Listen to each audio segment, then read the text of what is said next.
MSG is to be avoided at all costs. About 7 more food additives that may potentially be 5 injuring toxic you food additives or to avoid that have been linked to ruining negative your health health. effects. Any ingredient you can't pronounce? Why has society demonized food additives?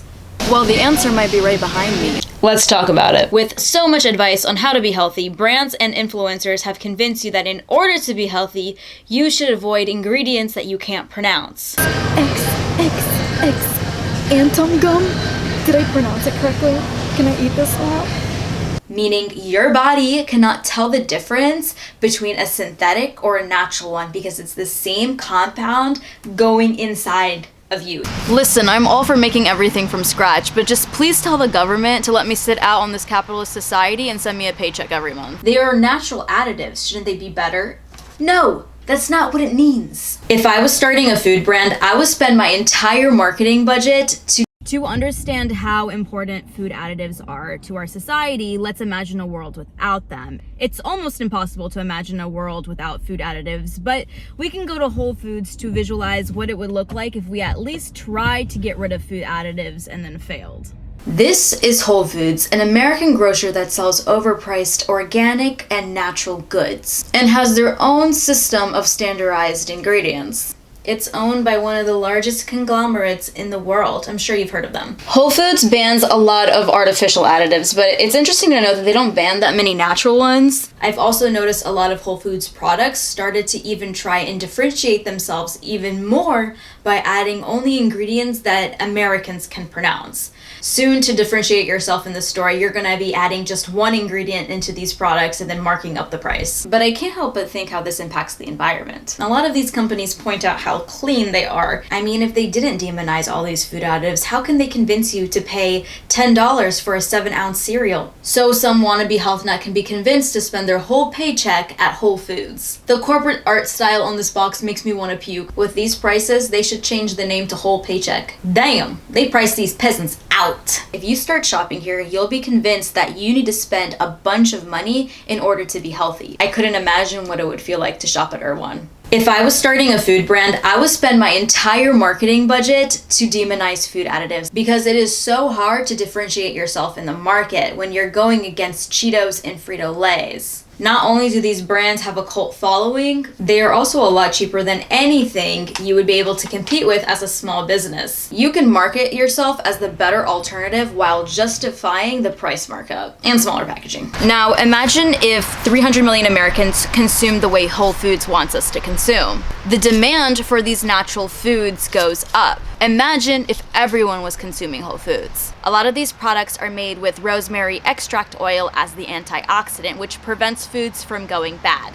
But do we have enough rosemary extract to make sure it's in our entire food supply? Probably not. And if we did, if something happens to that crop, we're all screwed. And so is that company. Now you'll see a lot of products using rosemary extract as the antioxidant, which helps food from going rancid or going bad. This one has rosemary extract, and this one has lemon juice concentrate and citric acid to help prevent it from going bad.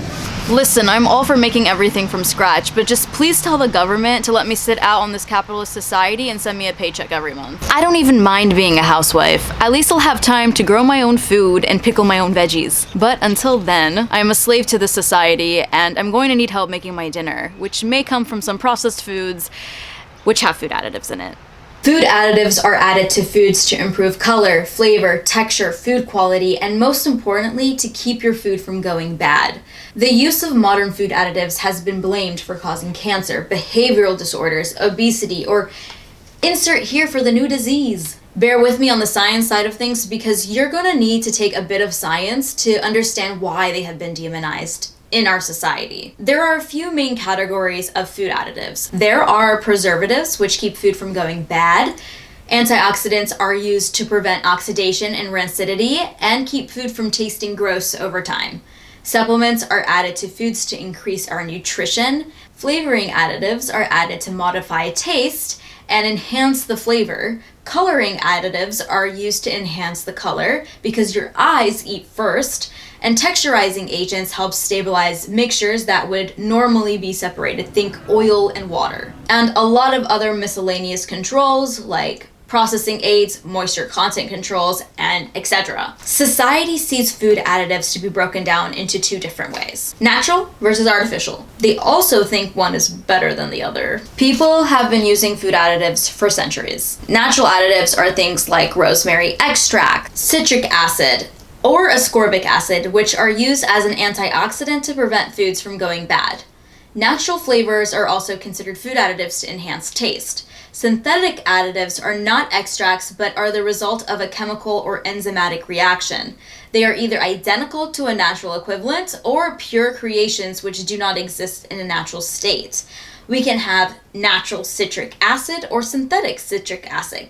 We can have a natural flavor or an artificial flavor, all having the same chemical structures and taste, meaning your body cannot tell the difference between a synthetic or a natural one because it's the same compound going inside of you. Your body does not recognize if it's synthetic or natural. Sorry, baby. Modern science. Yay! Food additives have helped keep food fresh for a long time, and it allowed you from needing a fridge to keep it fresh. Some of the oldest forms of food additives are your favorite ingredients: sugar, salt, fat. And guess what, you health enthusiasts? These natural preservatives are also bad for your microbiome in excessive amounts. That's why the dose makes the poison, not the ingredient itself. These three have been in the news regarding how bad they are, but our ancestors have been using it to preserve their foods for centuries.